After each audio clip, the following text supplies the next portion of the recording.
सर्दियों के मौसम में रात के वक्त एक पुलिस की जीप निकल रही होती है और उस पुलिस की जीप की लाइट एक भिखारी के ऊपर पड़ती है।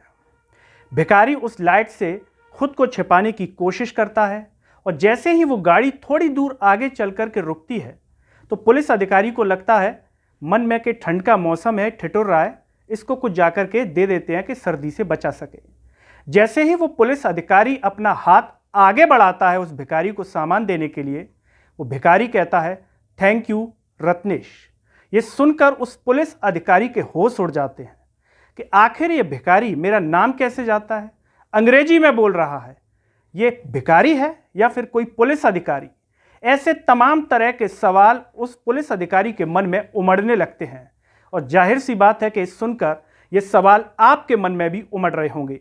नमस्कार, मैं हूं गिरिराज शर्मा और आप देख रहे हैं सरल टॉक स्टोरी। बात है 2020 की।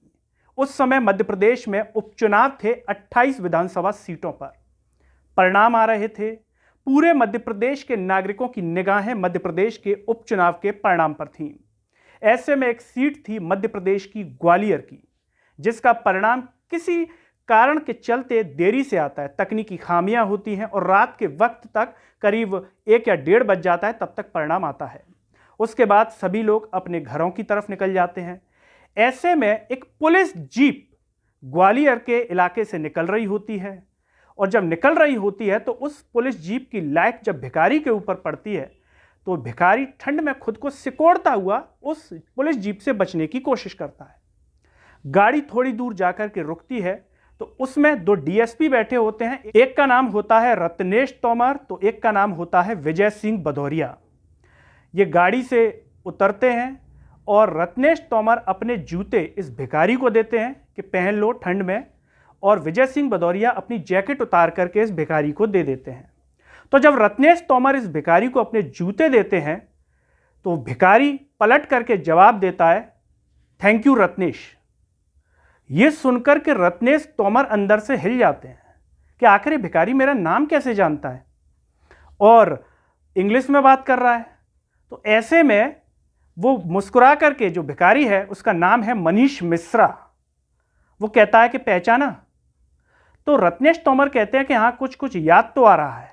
और ऐसे में उन्हें याद आता है कि 1999 में सब इंस्पेक्टर की भर्ती पर रत्नेश तोमर और मनीष मिश्रा, जो कि अब भिखारी है, वो दोनों साथ में ज्वाइन हुए थे, एक ही बैच के थे।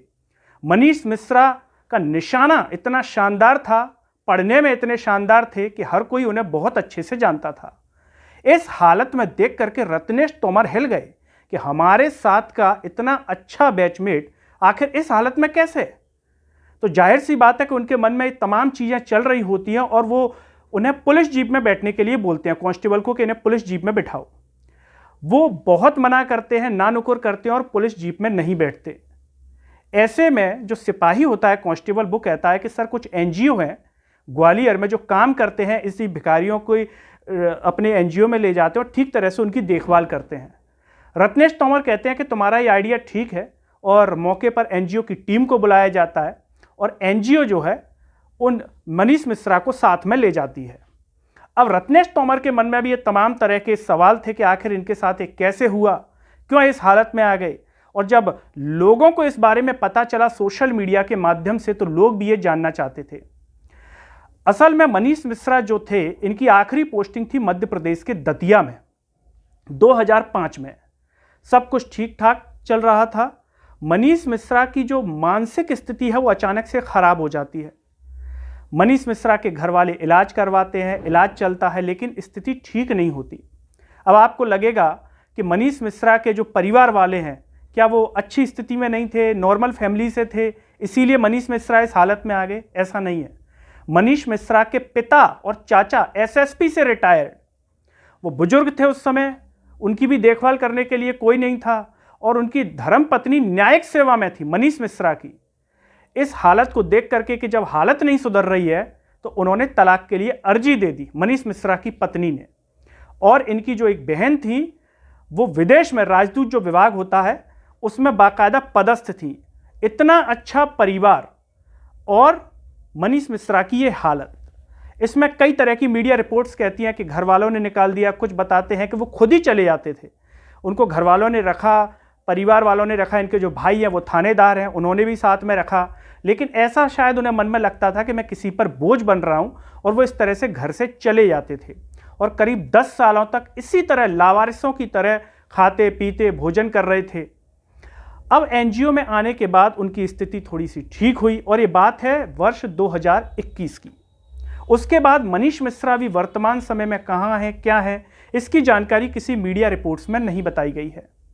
दोस्तों, इस कहानी को बताने का उद्देश्य केवल इतना सा है कि जिंदगी में कुछ भी हो सकता है, किस्मत आपको किसी भी मोड़ पर लाकर के खड़ा कर सकती है। मनीष मिश्रा का इतना शानदार परिवार, सभी लोग इतनी बड़ी पोस्ट पर, और उसके बाद मनीष मिश्रा इस स्थिति में, वर्तमान समय में उनके साथ क्या हो रहा है, क्या है, इसकी जानकारी मीडिया रिपोर्ट्स में नहीं है। अगर आप वहाँ के हैं और जानते हैं इस बारे में तो कमेंट बॉक्स में ज़रूर बता सकते हैं। और इस कहानी को सुनने के बाद आप क्या कहेंगे? आपने पूरी कहानी सुनी, सारे किरदारों के बारे में आपको पता चला, तो कमेंट बॉक्स में ज़रूर बताइए। इस वीडियो को हर जगह शेयर कीजिए, चैनल को सब्सक्राइब कीजिए, साथ ही साथ सरल टॉक के Facebook, Twitter, Telegram, Instagram page को आप ज़रूर फॉलो कीजिए। और अंत में सभी से एक अपील है कि सरल टॉक को ज्वाइन व थैंक्स बटन से भी सपोर्ट कीजिए, जिससे हम और बेहतर कार्य कर सकें। नमस्कार।